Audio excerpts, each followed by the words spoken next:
ఈరోజు లొట్టి మీద జల్లెల కూర వండుతున్నా.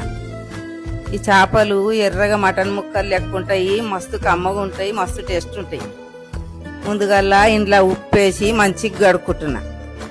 ఇక కడగంగానే ఇంత పసుపు వేసిన, ఇక సరిపోయినంత ఉప్పు కూడా వేసిన, ఇక అట్లనే కారం అల్లిమెల్లిగడ్డ కూడా వేసిన.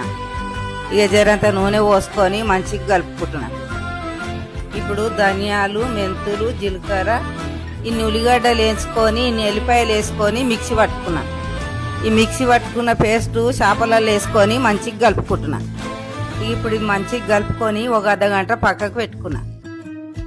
ఇక ఇప్పుడు బాగోన్లా నూనె పోసుకుంటున్నా.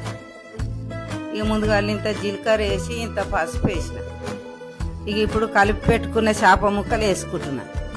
ఇక ఇప్పుడు అన్ని చేప ముక్కలు వేసుకొని జర మంచిగా కలుపుకుంటున్నా. ఇక చేప ముక్కలు మంచిగా అయినాక